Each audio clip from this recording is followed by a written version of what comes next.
তো হ্যালো বন্ধুরা, আপনারা যারা ফেসবুকে সেট আপ পেয়ে গেছেন তারা কিভাবে ব্যাংক অ্যাকাউন্ট সেট আপ করবেন, ভিডিওটি দেখলে আপনারা বুঝে যাবেন। আপনারা বাড়িতেই নিজের মোবাইল থেকেই আপনারা এই সেট আপগুলি করতে পারবেন। বন্ধুরা, আজ তোমাদের একটা গুরুত্বপূর্ণ সেটিংস নিয়ে কথা বলবো। তোমাদের এটা অনেকে রিকোয়েস্ট করেছিলে যে এটা নিয়ে একটা ভিডিও দিতে। তোমরা যারা যারা কিছু না কিছু সেট আপ পেয়ে গেছো, তো তারা কিভাবে ব্যাংক অ্যাকাউন্টটা সেট করবে, তো সেটা নিয়ে তোমাদের আজকে ডিটেলসে একটা ভিডিও দেবো। ভিডিওটা স্কিপ না করে পুরোটা দেখো। আর যদি ভিডিওটা ভালো লেগে থাকে তাহলে একটা লাইক কমেন্ট করে পাশে থেকো, আর ভিডিওটা একটা শেয়ার করে তোমার টাইম লাইনে রেখে দিতে পারো, পরবর্তীতে তোমার অনেক কাজে লাগতে পারে। তো চলো তোমাদের আজকে প্রথম ধাপটা আমি দেখিয়ে দেবো, কারণ ভিডিওটা না হলে অনেকটা বড় হয়ে যাবে আর তোমরা বুঝতে পারবে না। তো প্রথম আর আমরা যারা ফেসবুকে নিয়মিত কাজ করি তারা কিন্তু এই একটা আশাতেই কাজ করি যে আমরা কবে সফলতা পাবো। তো তোমরা যদি সফলতা পেতে চাও তাহলে কিন্তু মনিটাইজেশন এলে সঙ্গে সঙ্গে কিন্তু তোমাদের ব্যাংক অ্যাকাউন্টটা সেট আপ করতে হবে, না হলে কিন্তু তোমরা ফেসবুক থেকে ইনকাম করতে পারবে না। কারণ তোমার ইনকামটা কিন্তু তোমার ব্যাংক অ্যাকাউন্টের মাধ্যমে ডলার হিসেবে তোমাদের অ্যাকাউন্টে আসবে। তাই তোমরা যখন কোনো সেট আপ পেয়ে যাবে বা মনিটাইজেশন পেয়ে যাবে, তারপরে কিন্তু ব্যাংক অ্যাকাউন্টটা সেটিং করাটা কিন্তু অবশ্যই বাধ্যতামূলক। তো চলো তোমরা দেখে নাও। খুব ব্যাংক অ্যাকাউন্ট সেট আপটা যখন করবে তখন কিন্তু খুব সাবধানে ধীরে সুস্থে করবে, যাতে কখনো যদি কোথাও ভুল না হয়। এইভাবে তোমরা করবে। তো চলো তোমাদের আমি ডিটেলসে বলে দিচ্ছি। সবার প্রথমে তোমরা তোমাদের ফোন থেকে ফেসবুক পেজটা ওপেন করে নেবে। তো তারপর দেখো ওপরে 3 লাইন আছে, ওখানে ক্লিক করে চলে যাবে প্রফেশনাল ড্যাশবোর্ডে। তো ওখান থেকে ক্লিক করে স্ক্রল করে একেবারে নিচে মনিটাইজেশন বলে যে অপশনটা আছে ওটাই ক্লিক করবে।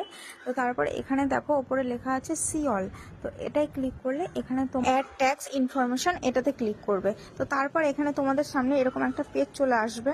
তো সবার ওপরে দেখো লিগাল ফার্স্ট নেম, তোমাদের ডকুমেন্টসে যেই নামটা আছে তো সেই নামটা এখানে বসাবে। তো তারপরের অপশানে তোমাদের টাইটেলটা এখানে বসাবে এবং ডেট অফ বার্থ, তোমাদের যে ডকুমেন্টসের ডেট অফ বার্থ সেটা এখানে বসিয়ে দেবে। এবং তোমরা যেই দেশ থেকে বিলং করো, সেখানে ইন্ডিয়া থাকলে ইন্ডিয়া, বাংলাদেশ থেকে বাংলাদেশ, এখানে তোমরা এটা সিলেক্ট করে নেক্সট করে দেবে। তো তারপর এরকম একটা পেজ তোমাদের সামনে আসবে। ওপরে কান্ট্রি যেটা আছে সেটা থাকবে এবং বিজনেস টাইপ যেটা আছে সেটা তোমাদের ইন্ডিভিজুয়াল করতে হবে।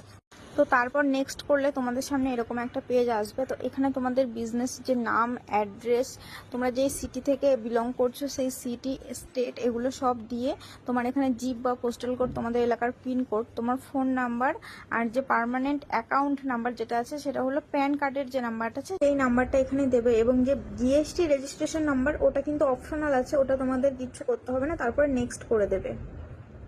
তো তারপর এরকম একটা পেজ তোমাদের সামনে আসবে। তো এখানে তোমাদের নাম, ডেট অফ বার্থ, যেটা অ্যাড্রেস, ওইগুলো সব দেখে নেবে যে সব ঠিক আছে নাকি। তো তারপর এগুলো দেখে নিয়ে তোমরা নেক্সট করে দেবে। তো তাহলে দেখবে তোমাদের সামনে সেম এরকম একটা পেজ আসবে এবং এখানে 3টা অপশন আছে। তো তোমরা এখানে সবার উপরে যেটা আছে ব্যাংক ট্রান্সফার যে অপশনটা আছে ওটাই ক্লিক করবে। তো এখানে তারপর তোমাদের যে ব্যাংকের ডিটেলসটা আছে তো সেখানে তোমাদের ফর্মটা ফিল আপ করতে হবে। এখানে ব্যাংক কান্ট্রি এবং ব্যাংক হোল্ডারের যে নামটা আছে এবং ব্যাংকের বইতে যে তোমাদের আইএফএসসি কোড নাম্বারটা আছে সেটা এখানে দেবে এবং ব্যাংকের অ্যাকাউন্ট যে নাম্বারটা আছে সেগুলো তোমরা এখানে দিয়ে তোমরা এই ফর্মটা ফিল আপ করে নেবে। তো তাহলে কিন্তু তোমাদের এটা কমপ্লিট হয়ে যাবে। তো এরপরে অ্যাড ইউর ট্যাক্স ইনফরমেশন যে অপশনটা এখানে এসছে, তো এটা নিয়ে তোমাদের পরে আরেকটা ভিডিওতে আমি ডিটেলসে বলে দেবো।